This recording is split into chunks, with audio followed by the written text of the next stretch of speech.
you miss me? Carnival Hunt is another asymmetrical PvP horror game, similar to games like Dead by Daylight, the Friday the 13th game, the Texas Chainsaw Massacre game, and so on. If you know anything about those games, then you know that they, ironically, tend to get killed off very quickly. Dead by Daylight is the only one that's managed to thrive in this space. All the others now live in the great server farm in the sky. So, is Carnival Hunt the chosen one that's going to give Dead by Daylight some much needed competition? Or will it also join its brethren in the great beyond?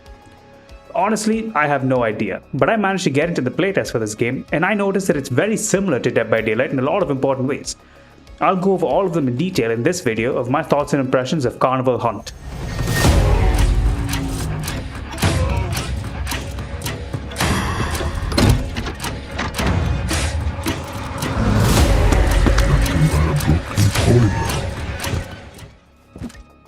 Before we continue, I want to say thank you for watching. If you're enjoying the video, a like and a subscription would help a ton. And please feel free to leave your thoughts and opinions in the comments below. I'd love to know your take on all this. Alright, now back to the video. The core premise of this game is fairly simple. There's one killer and 5 survivors. The survivors must slowly find their way to the top floor and open the final escape door by completing activities around the map. And the killer wants them to not do that. Presentation-wise, Carnival Hunt checks a lot of the right boxes. This game looks stunning with highly detailed environments and a creepy, cohesive design language that's realistic, but also stylized in a way that stands the test of time. The only killer in this game as of now is the Magician, and he looks menacing as all hell. Tall and lanky, missing a part of his face with spindly fingers and visible joints, the dude is just plain creepy. But it goes beyond looks. The Magician is a clockwork automaton, so his movements are stiff with all the cooldowns for actions like attacking and recovering after a drop, being tense and jerky motions accompanied by sounds of gears churning and resetting. The survivors are little wind-up bunny toys with the souls of children trapped inside. They're much smaller than the environment around them, and as such it results in a very interesting POV shift. Being trapped in a haunted carnival of terrors is one thing, but when everyday items like chairs and tables are towering over you, it makes you feel that much smaller and vulnerable, adding to the immersion. And lastly, the titular carnival. It's morbidly beautiful. The detailed environments filled with broken down carnival attractions and dilapidated embroidery, with dark, moody lighting, creating an oppressive atmosphere, telling what I'm sure is a horrible story of death and misery. A game of this variety has never really looked this good, which works in its favor. That being said, the biggest competition is over 10 years old at this point, so it is to be expected. But it's safe to say that I was pretty impressed with the visual presentation of Carnival Hunt. Just watching the trailers and gameplay will pique your interest, which is a wonderful start.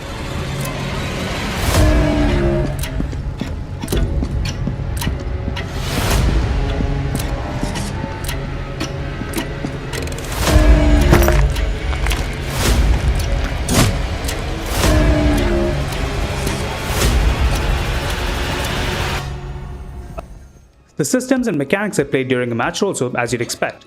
Survivors have a set of tasks to complete, primarily around the goal of opening paths to take you further up. Mainly finding gears, hooking them up to door mechanisms, and winding them up to create permanent paths that can be taken by anyone, including the killer. There's a ring the bell minigame that opens up a one-time use conveyor belt to take you up a level, and also Ferris wheels which cost a gear as well, but only stay active for a short while, so coordination is required to make the most of it. All of these minigames involve making yourself loud and vulnerable as a survivor, making you an open target for imminent murder. The killer, however, has open access to all the floors using his magic booth, allowing free teleport as long as he can get to them. Ta-da! The killer has to grab survivors and throw them, dealing damage to gears which act as health.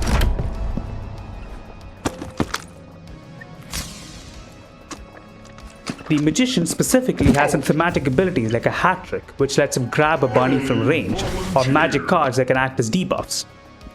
Survivors, on the other hand, have tools like fireworks and marbles they can find all over the map that can stun the killer, allowing them time to escape. As such, there are plenty of mechanics that make moment-to-moment gameplay and chase sequences interesting, adding to the list of things that Carnival Hunt does well. One thing that is evident as you play is that this game is all about the map. The map is very special and clearly intended to be a core aspect of gameplay, beyond just being a space where objectives live and chases happen. I'll start with the fact that it is absolutely enormous. 4 floors, each dense with detail. Every floor has different areas and their own design language and environments, separating the map into distinct sections. There are also plenty of traps and shortcuts around the map that players, both killer and survivor, can make use of. The killer, for example, has his Minutemen statues that can be activated with a key and they stay on permanently, acting as sentries, causing a ruckus whenever a survivor passes by his field of view. The survivors, on the other hand, have rabbit holes to hide in and anchor points to attach ropes to, creating shortcuts between floors.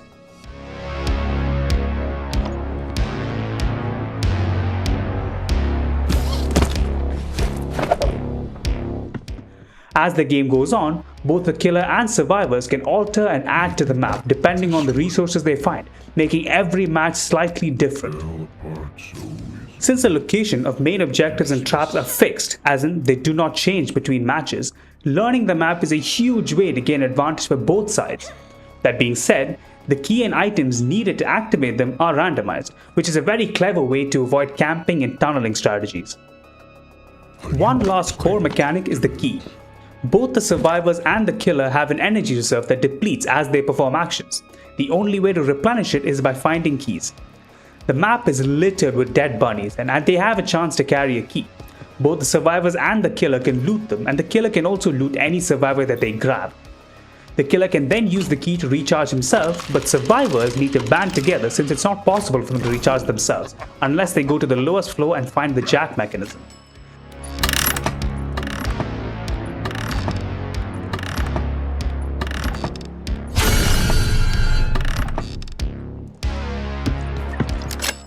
This adds such a unique twist to the game, creating a reason for altruistic actions.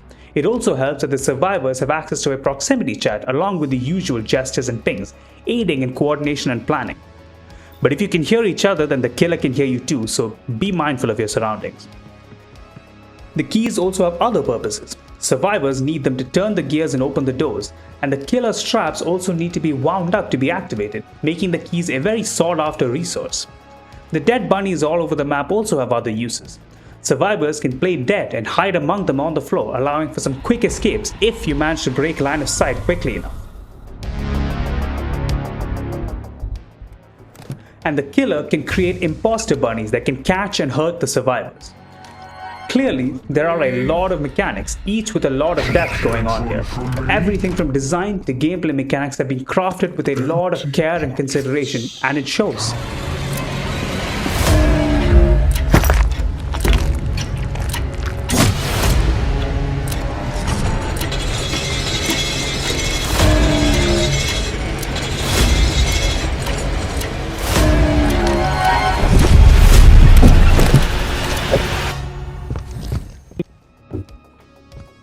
Okay, so I've described the game the best I can, and as you can gather, it's really good.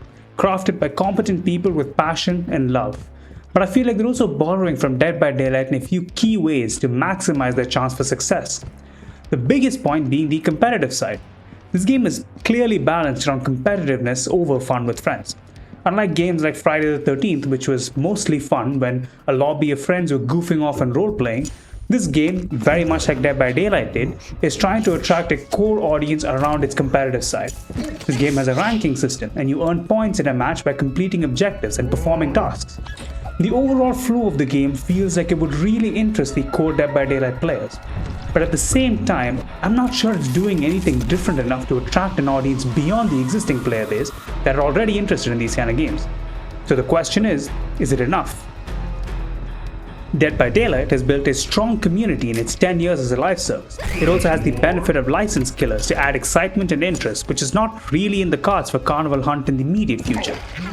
So will Carnival Hunt thrive despite the odds stacked against it, or will it slowly bleed to death and fade into obscurity? Well, let's get some perspective here. This game is not even out yet, and it's already doing a lot of things right. It still has a long way to go, and I have no idea what this game will look like in a few years from now, or even when it hits its 1.0 milestone. But I, for one, hope that it thrives. It's doing a lot of cool new things to add its own novelties to the formula, and they do take community feedback for balancing for what I see. If you're a fan of asymmetrical horror games, or Dead by Daylight in particular, you should really give this game a shot. It's out on early access today.